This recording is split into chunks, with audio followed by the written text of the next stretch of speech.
तो एरकम भजन। और फिर कन्हैया ने बाद में बता रहे प्यार कर गए, क्योंकि मेरा जब जन्म हुआ रात 12 बजे तो चारों तरफ अंधेरा काला ही काला, और जब नाम जब हम जाते हो काला ही काला, मेरो नाम है नंदलाला, मेरो नाम है नंदलाला, मैं काला मेरो नाम है नंदलाला,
इसलिए बहुत अलर्ट रहना चाहिए। আমার সঙ্গে যখন তোমরা গাইবে বাজাবে, আমার মনে পড়ে গেল জামশেদপুর আমি করে দিয়েছিলাম, তো আমার সঙ্গে খোল বাদক ছিল আর উনি ভজন ছিল, উনি প্রপাদে সম্ভবত আশ্রিত গৃহস্থ শিষ্য, শিক্ষিত, সার্ভিস করতে আপনার ভক্তি নিষ্ঠা আছে, ভজন অনেক উপস্থিত আছে, কীর্তন আর কীর্তন গাইতে গাইতে আমার সঙ্গে একজন খোল বাদক ছিল, ওই বাজাচ্ছিল, আমার সাথে বাজাচ্ছিল। তারপরে ওনাকে যখন দিলাম তুমি ধরার আগেই দেখেই বলে দিয়েছে। আমার সঙ্গে যখন বাজাচ্ছিল এদিক ওদিক তো উনি খোল বাদক বললেন, দেখো তুমি যদি আমার দিকে খোল বাজিয়ে বাজাতে পারো তাহলে তুমি খোলটা ধরো, আর না খোলটা রেখে। তার মানে তার মুখে চোখের মধ্যে ফুটে উঠবে তোমার অ্যাটেনশনটা ওদিকে রাখতে হবে। তুমি যদি আনমনায় এদিক ওদিকে দাও, আর তোমাদের এখন অত প্র্যাকটিস হয়ে যায় না, তোমরা সামনে নেবে। তুমি এক্সপার্ট ড্রাইভার যারা তারা কথা বলতে বলতে গাড়ি চালায় এদিক ওদিক তাকায়, যদি আপনারা ঠিক করে। কিন্তু যে নতুন শিখেছে 2-4 দিন চালাচ্ছে, 2 বছর চালাচ্ছে, অ্যাটেনশন দিয়ে চালাতে হবে। তাই আমাদের গান বাজনাগুলো আমাদেরকে খুব অ্যাটেনশন দিতে হয় গুরুদেবের সঙ্গে। কেন দিতে হয় না, সব বইয়ের থেকে যে পাবি এরকম কোনো মানে নেই, অনেক নতুন নতুন আসবে। তাই সেই নতুনটা আসার সময় তোমার যদি অ্যাটেনশন সেদিকে দৃষ্টি না থাকে, তুমি পেরিয়ে চলে যাবে। ওই পেরিয়ে চলে গিয়ে যখন তোমরা গাইছো একটা জিনিস যদি রদবদল করে যাও, তাহলে তোমাদের তাল কেটে যাবে। তোমাদের তাল কাটা মানে জয় জয়। সুন্দর ভজনাদি সব রয়েছে, আমরা শ্রবণ করছিলাম এখানে। জানো তো এই কীর্তনটা কত চারটিখানি ব্যাপার নয়। তাল কেটে গেছে, যার জন্য তাল কাটলো ব্রহ্মাজির ওখানে নৃত্য হচ্ছে, ব্রহ্মা অভিশাপ করে দিয়ে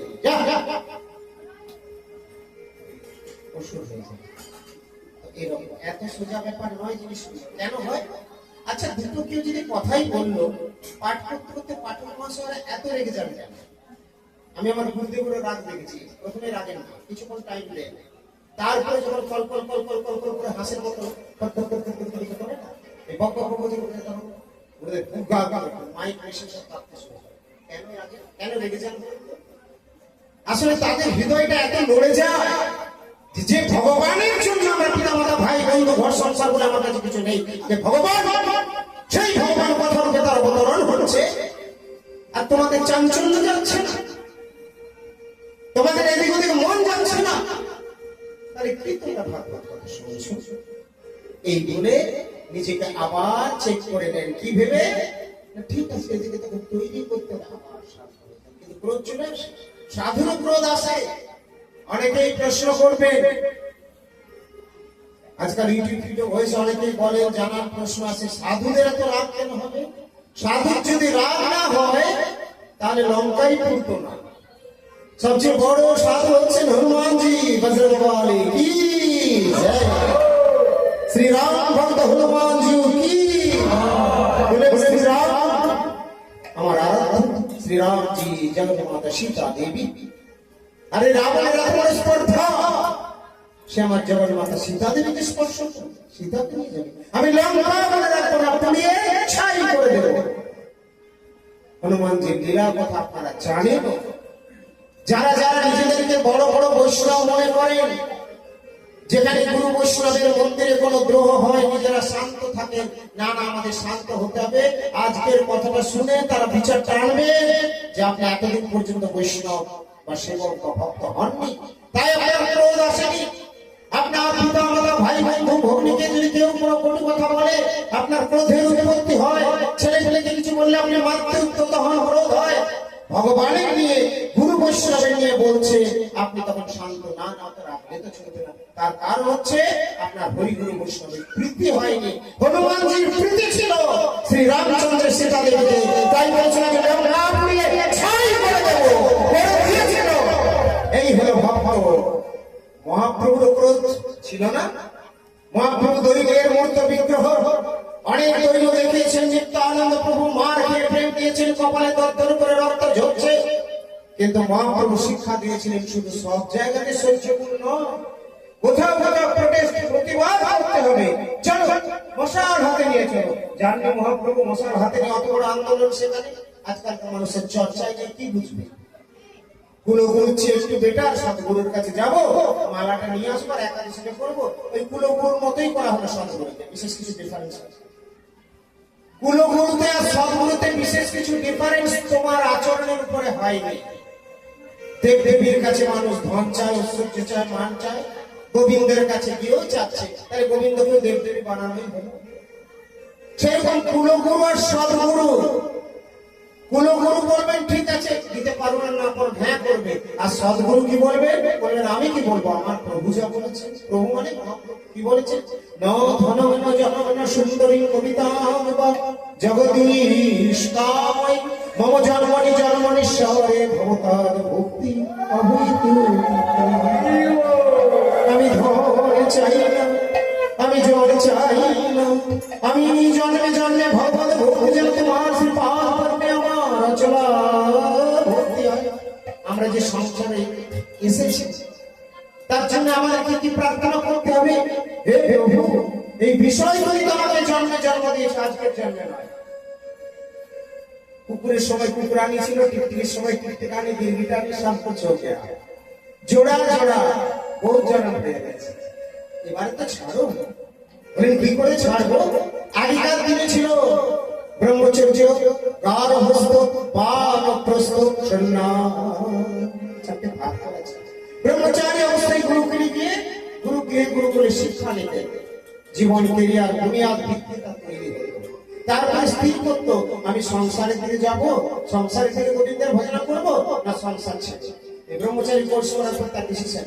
তখন কেউ বললো আমি গৃহস্থের দিকে যাবো, আমি ওই পথে যেতে পারবো। তিনি গৃহস্থ থেকে কৃষ্ণ ভজন করছেন। আর যিনি একবারই এদিকে আসছেন তিনি হয়তো আর গৃহস্থতাকে প্রবেশ করতে হচ্ছে না। গৃহস্থের পরে আবার কি ছিল? গৃহস্থের পরে যখন গৃহস্থ সংসার করা হয়ে গেল, 40 বছর 50 বছর বা কিছু যাই হোক, তারা আবার এরপরে বানপ্রস্থ মনে গমনের ব্যাপারটা ছিল। দাম্পত্য জীবন থাকলেও আসক্তি রহিত। আজকাল তো মানুষগুলো দীক্ষা নিচ্ছে, কাকে বলে জন্মাষ্টমী, কাকে রাধাষ্টমী, কাকে একাদশী, কিছুই বোঝে না। আলাদা সজ্জা আলোচনাও নেই, কিছুই। এই তো হচ্ছে গুরু জন্মাষ্টমী। যাই হোক, এই ব্রহ্মচর্য তারা একসঙ্গে থেকেও তাদের মধ্যে ব্যবধান থাকতো। এইগুলো বানপ্রস্থ। এবং তারপরে ছিল সন্ন্যাস।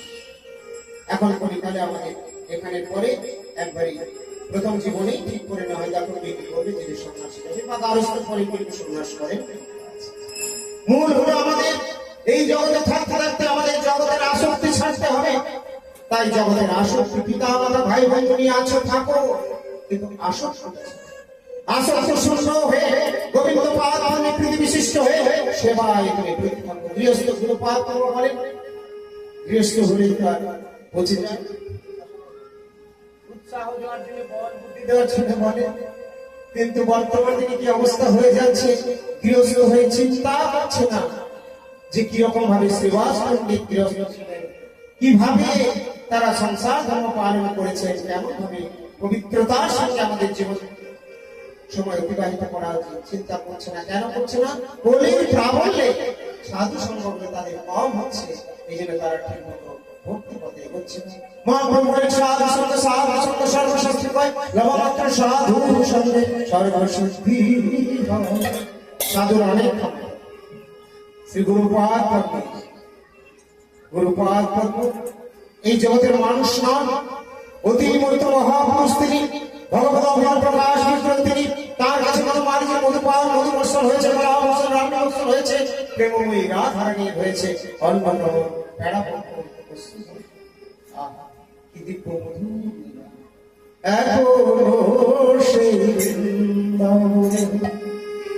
বাঁশি বাজে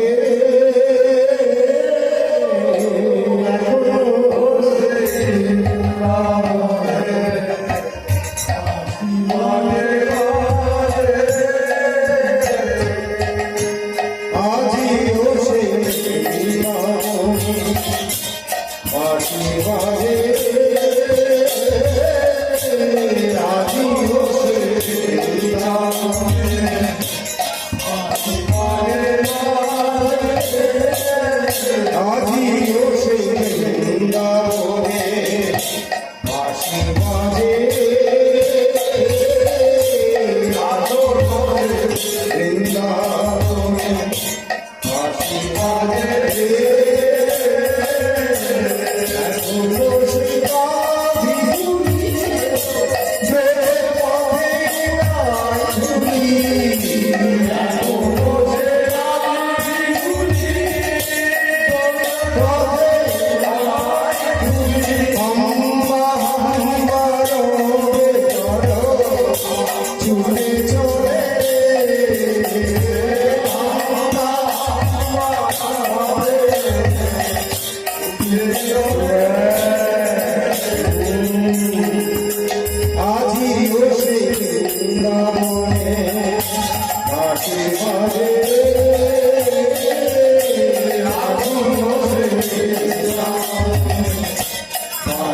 বাজে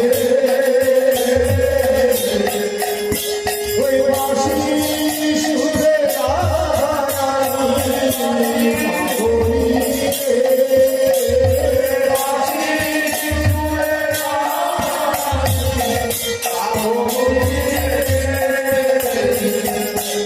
এখন সে বাঁশি বাজে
মহাপ্রভু বললেন যে মা তুমি একাদশী করবে। সচি মাতা বললেন বেশ, তুমি যখন বলেছো আমি একাদশী করবো। সচি মাতা একাদশী করতে লাগলেন এবং আমাদের জগৎবাসী সকলকে শিক্ষা দিলেন এবং আপনারাও সকলে একাদশী করুন। একাদশী করতে করতে সময় কৃপা হবে, ধীরে ধীরে পরিবর্তন আসবে। যারা নেশা করেন তাদের নেশাও এক সময় চলে যাবে। যারা আজ আজ খাবারের জন্য অস্থির হয়ে থাকে, এই একাদশী করতে করতে দেখবেন সেই খাবারগুলো যেগুলো চলে না, বৈষ্ণবদের যা গ্রহণ করেন না ভগবান, সেগুলো আপনার একদিন অটোমেটিক বিতৃষ্ণা বা অরুচি চলে আসবে। এইটা শুনে আবার অনেক বলেন দাদা আমি একাদশী করবোই না, বিতৃষ্ণা চলে আসলে তার মুশকিল হবে, সে ছাড়বে না। তাহলে আপনি থাকুন, যে যা চায় ভগবান তাকে তাই দেবে। ভগবানের বিশাল সাম্রাজ্য, সবাইকে মানুষ হতে হবে, ভক্ত হবে। ভগবান বলছেন না ওই কুকুর বিড়াল হতে পারবে, পরের জন্য চাইলে বাঘ সিংহ হতে হবে, যত ইচ্ছা সাফিসিয়েন্ট থাকে। এখানে কেজি কেজি কিনতে হবে না, পয়সাও লাগবে না, তোমার খাবার মতো জন্ম দিয়ে দেবো। যে যেমন চায় তাকে সেই রকমই দিই। ওই জন্য ভগবান ভাই আমার কি দোষ, তুমি তো চেয়েছিলে মরণের সময় আমার নাম উচ্চারণ করলে না। মরণের সময় তুমি চিন্তা হলো ওরে এখন আর আমি খেতে পাচ্ছি না, হাড় মাংগুলো পড় পড় করে। ওই বিলাসটা যে দেহ ত্যাগ করলে না, যেমন যেমন বিলাসে দেহ ত্যাগ করে সেরকম কুকুর বিড়াল হয়ে গেল। মানুষ জন্ম দিয়েছিল ভজনার জন্য, কুকুর জন্য ভজনা হবে না, কুকুর বিড়াল ছাড় মানুষ মানুষ। আমি কৃষ্ণ দাস এই অভিমান আর এদিকে কৃষ্ণের জন্য সেবা করা বা সেবা শিক্ষা নেওয়া, সেইভাবে চলা। এটা নিয়ে বললে তবে মানুষ এগুলো বাদ দিয়ে থাকলে সে সুস্থ হয়ে যায়। আমরা মহাপ্রভু এই জন্য সূচি মহাতাবকে লক্ষ্য করে জগৎবাসীর শিক্ষা দিলে তোমরা তো মানুষ হওয়ার জন্য যত্ন করো, কিছুই যদি না করছো অন্তত একাদশ মাসে দুটো এটা করতে করতে যত সমস্যা হবে। তো যখন বললেন নিমাই সুচিদেব বলেন বেশ আমি করবো, তারপর তিনি শুরু করেছিলেন।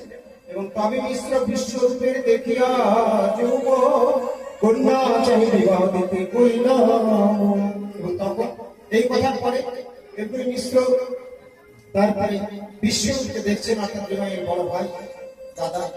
এবং তাকে দেখে হঠাৎ মনে হলো যে না আমার বিশ্বরূপে বাড়ি বড় হয়েছে, তার বিবাহের ব্যবস্থা করতে হবে।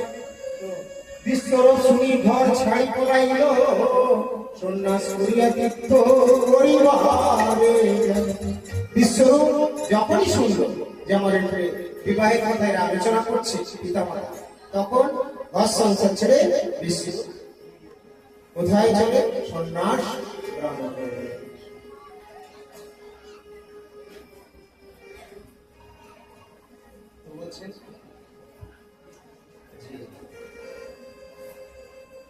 বিশ্বরূপ শুনি যা শুনি ঘর ছাড়ি পলাইল, সন্ন্যাস করিয়া তীর্থ করিবারে। শুনি শচী মিশ্রের দুঃখী হইল, তবে প্রভু মাতা পিতা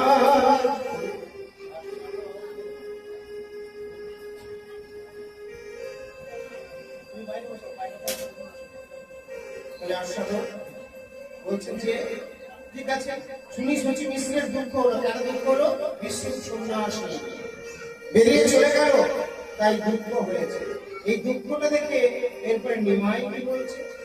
তবে প্রভু পিতা মাতার করিল আশ্বাস, ভালো হইল বিশ্বরূপ সন্ন্যাস করিল, পিতৃকুল মাতা উদ্ধার। মাকে সান্ত্বনা দিচ্ছে খুব ভালো হয়েছে, সন্ন্যাস নিয়েছে বিশ্বরূপ, পিতৃকুল মাতৃ উদ্ধার, খুব ভালো। এই বলছে সান্ত্বনা দিচ্ছে কত সুন্দর করে উদ্ধার হবে। আমি তো করিব তোমার দোহার সেবন, শুনিয়া সন্তুষ্ট হইল পিতা মাতা। আমরা দুজনে, আমি তোমাদের দুজনে সেবা করব।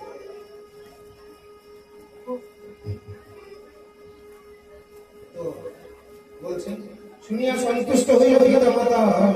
একদিন নৈবেদ্যতম খাইয়া ভূমিতে পড়িল, প্রভু অচেতন হইয়া আস্তে আস্তে পিতা মাতা মুখে দিকে সুস্থ হইলে কবে প্রভু অপূর্ব সুন্দর একটু অচৈতন্যের মতো হয়েছিলেন, জ্ঞান ফিরে ফেলে সুন্দর এক ঘটনা বর্ণন করছে। এটা হইতে বিশ্বরূপ মরে লইয়া একটা বেজে গেছে সময় সংস্কৃত দু চারটি কথা বলি আমি বেরিয়ে যাবো। আমি করি আমার অনাথ পিতা মাতা, আমি মানো সন্ন্যাসের কৃপা, গৃহস্থ হইয়া করিব পিতৃমাতৃ সেবন, ইয়াকে সন্তুষ্ট হবে লক্ষ্মী নারায়ণ।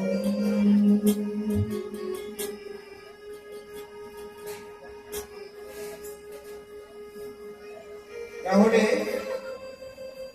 ইহাতে সন্তুষ্ট হবে লক্ষ্মী নারায়ণ বললেন। কে বললেন কথাটা বলুন তো দেখি, কে মনোযোগ সহকারে শুনছি, দেখি কেমন মনোযোগ সহকারে কে শুনছে।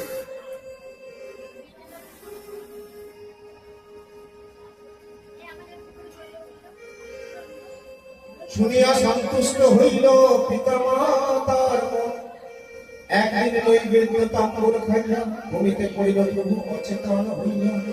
আস্তে আস্তে পিতা মাতা মুখে দিল পানি, সুস্থ হইয়া প্রভু কহে অপূর্ব কাহিনী। এথা হইতে বিশ্বরূপে মোরে লইয়া গেলা, সন্ন্যাস করহ তুমি আমারই অধীনে।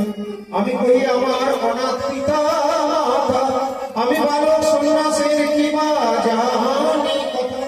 গৃহস্থ হইয়া করিব পিতৃ মাতৃ সেবন, ইহাতে সন্তুষ্ট হবেন লক্ষ্মী নারায়ণ। ইহাতে সন্তুষ্ট হবে লক্ষ্মী নারায়ণ। কে বললেন এটা? নিমাই বললেন। আমি বুঝতে পেরেছি আমার শ্রোতৃগণ ম্যাক্সিমাম মনোযোগী রয়েছে, একটাও বেঁচে গেছে। স্বাধীন বসতে হবে, সুতরাং আমি তার জন্য খরচ করব। তাই যদি না থাকে এসব কথা ঢুকবে না। এই জন্যে এখন আমার গুরুপাদ কি করে? শুধু নাচিয়ে ছেড়ে দেয়। আমরাও নাচিয়ে ছেড়ে দিই, এই কথা ঢুকবেই না। শোনা ধৈর্য নেই, কাজে লাগানোর সৌভাগ্য নেই, কিভাবে শিক্ষাটা নিতে হবে লক্ষ্য নেই। এই প্রশান্তায় বাঁচবে, সাধন বিগলিত হরিকথা বাঁচাবে, আর কোনো কিছু তো বাঁচাবে। বাঁচায় অনুকরিত বাণী, বৈবৈধ বাণী, ভগবত বাণী, শাস্ত্র বাণী, ভগবত কথা। সিদ্ধান্ত শ্রবণ করতে হবে। সিদ্ধান্ত বলিয়া চিত্তে না করো, যা হইতে কৃষ্ণ লাগে কখন বললে যে লক্ষ্মী নারায়ণ সন্তুষ্ট হবে? বই পড়লে আপনারা বুঝতে পারবেন, গল্প বলে বুঝতে পারবেন। গল্প বললে শুনবে, কখন বললে না? নিমাইয়ের একাদশের কথাটা আপনারা শুনলেন তো? ওটা ঢুকেছে তো? না ওটা ঢুকেনি? ঢুকেছে? দেবেশ বাবু বুঝলে বলে রেসপন্স করবে, তোমাদের রেসপন্স পাচ্ছে না। বুঝছো কি না? মেধা প্রশ্ন করার আগে মুখটা যেমন প্রশ্ন করার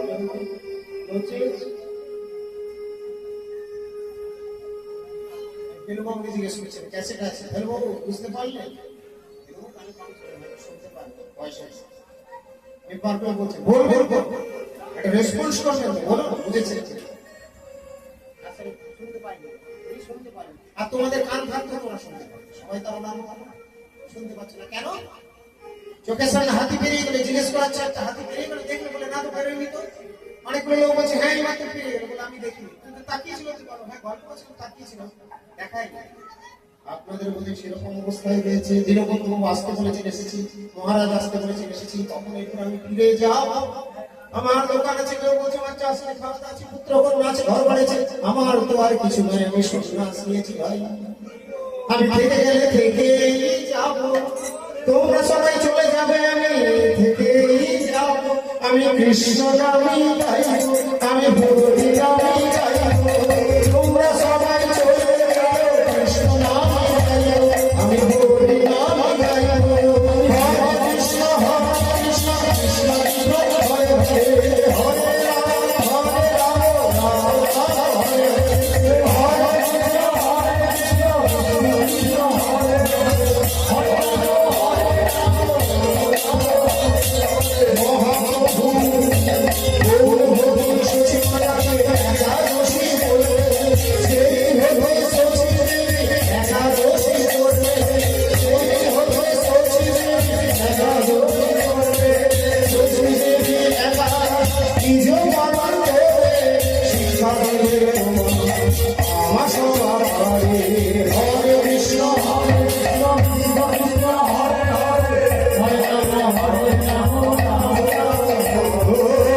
কৃষ্ণ হরে কৃষ্ণ হরে হরে, হরে রাম হরে রাম, হরে কৃষ্ণ কৃষ্ণ কৃষ্ণ হরে হরে, হরে রাম হরে রাম, রাম হরে হরে, হরে কৃষ্ণ হরে কৃষ্ণ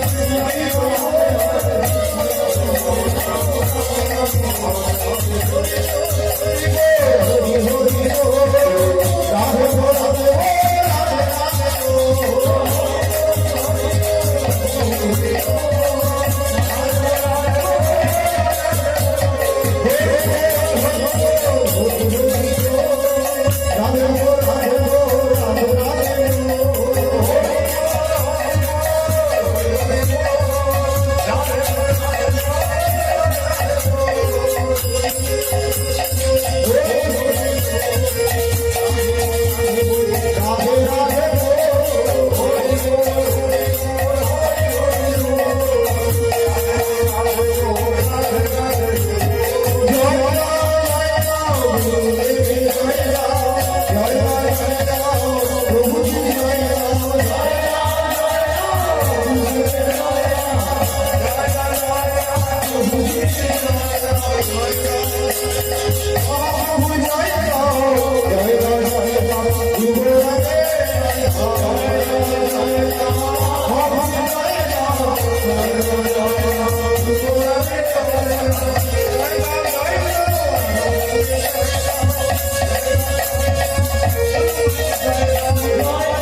কি হয়েছে।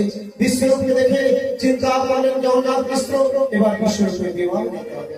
বিশ্বরূপের কথা জানতে পেরে তিনি সংসার ত্যাগ করে বেরিয়ে পড়লেন সন্ন্যাসী।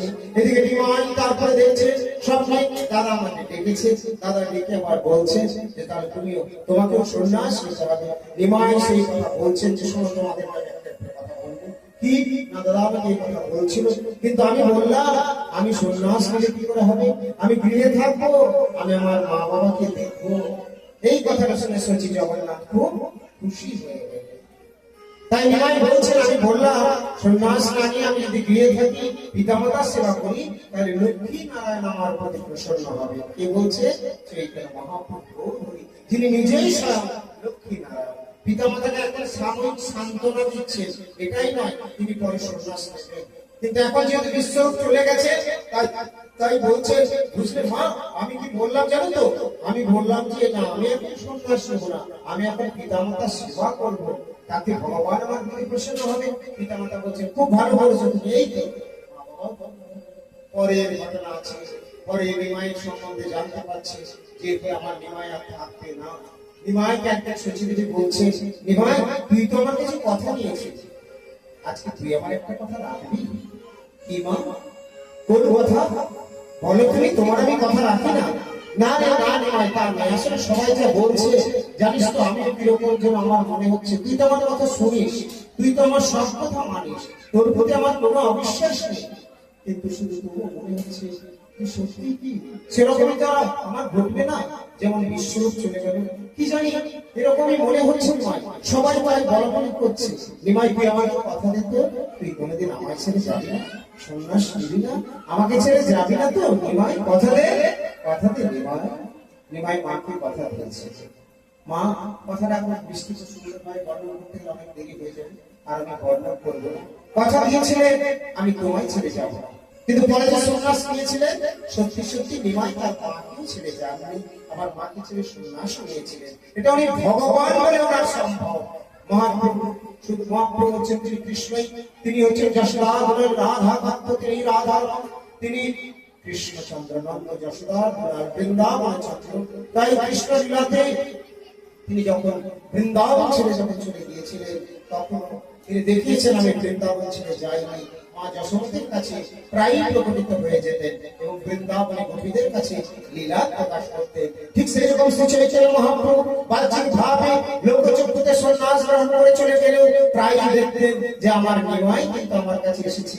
সচি মাতা দেখতেন নিমাই এসেছে, নিমাইকে খাইয়েছেন, খাবার দিয়েছেন, পরে হয়তো আবার ভুলে যাচ্ছে। এটা পরবর্তী ঘটনা। যখন সন্ন্যাস নেওয়া বলছে তুই যাবি না তো আমায় ছেড়ে, কথা দে, তখন নিমাই কথা দিয়েছিল না মা না আমি যাবো না, আমি তোমায় ছেড়ে কখনো যাবো না। তো সত্যি সত্যি নিমাই লোকচক্ষুতে সন্ন্যাস নিয়ে গেলেও সচি মাতার কাছেই ছিলেন, সচি মাতাকে ছেড়ে যাননি। এক এক সময় বিরহ দশা প্রাপ্ত হতে এগুলো ভক্তি যুগের নানান অবস্থা আছে। আমরা পিতা মাতা ভাই বন্ধু কুকুর বিড়াল, একটা বিড়াল পুষেছে, কুকুর পুষেছে, তার প্রতি সব ভালোবাসা দিয়ে দিয়েছে। কুকুরটা মরে গেলেও কেঁদে অস্থির, অথচ ভগবানের থেকে যে তুমি তফাতে রয়েছে তার জন্য কোনো কান্না নেই। এই জন্য বললেন মোহ ইষ্ট লাভ দিনে, মোহ টান আসক্তি যেটা আমাদের চিন্তা হবে সেটা কার থেকে হওয়া উচিত? ভগবানের। তুমি যে ভগবানকে ছেড়ে রয়েছে তোমার কোনো দুঃখ কষ্টই নেই, বেশ কাটাচ্ছ। মানে কি বলে এটাতে জেলখানা, এখন জেলখানাতে গিয়ে সুখেই কাটাচ্ছে, দামি দামি মশারি ফ্যান পাতা এসি খাবার দাবার ব্যবস্থা করে নিচ্ছে। তাই এখানে জেলখানাতে এসেও আপনারা কিন্তু এটাতে জেলখানা আর সবাই হাত করে নিচ্ছে নিয়ে সাধু যতই যাই বলো আপনারা নিজের মতো পরিবেশ গঠন করে নিচ্ছেন। এখানে সেখানে যাচ্ছি সাধু যাচ্ছে মায়াবদ্ধ কাটাতে, আপনার আবার মায়াবদ্ধতা এর সঙ্গে পরিচয় হলো। আমি দেখছি আমার সঙ্গে যারা আমার প্রোগ্রামে যাচ্ছে তারা 2-4 বছর পরে আমাকে বাদ দিয়ে তাদের অনেকগুলো ফ্রেন্ডশিপ হয়ে গেছে। হঠাৎ করে কার চলে আসলো মহারাজ জি আমার বিবাহ, কোথায় পেলে? ওই যে আপনার সঙ্গে ভাগবত পাঠে গিয়েছিলাম। তালিয়া ऐसा मेरा साथ रहते हैं, मेरा इस प्रकार कोई अभिलाष नहीं है, ज्यादा चिंता नहीं करना, इसलिए मेरा साथ हर किसी को लेने में मुझको जरा सोचना पड़ता है। ना जाने 2 साल बाद ये भी ऐसा कर ले तो मेरा भी खराब लगेगा ना, इसलिए बहुत सोच समझ के मुझे आगे बढ़ने पड़ता है। तो আপনারা যাবেন নিজেদের কোনো শুধু বিবাহ ব্যাপারে কোনো জাগতিক আত্মীয়তা বন্ধুত্ব বেশি বাড়াবেন না, গুরুর দিকে পাল্লা ভারী করুন, মঠের দিকে করুন, তার সাথে পরিচয় হলো নিজের কি করে ফায়দা নেবে। আপনার সঙ্গে ওখানে দেখা হয়েছে, আপনি আমার বাড়ি যাবেন আর আপনি আমার বাড়ি আসবেন, এই করে গুরু বৈষ্ণব হালকা হয়ে গেল। এই জন্য আমি ধর্মপ্রভু বলেছি ফোন অফ করে দাও, তোমার যার সঙ্গে দরকার তার সঙ্গে কানেকশন রাখো। যদি তুমি গুরু গোরখের কৃপা নেই বা মুক্ত হয়ে ধন্য হতে চাও তাহলে এটা করো, আর না হয় সমস্ত গুরু বৈষ্ণবকে ছেড়ে ফোন নিয়ে সবার সঙ্গে বন্ধুত্ব করো।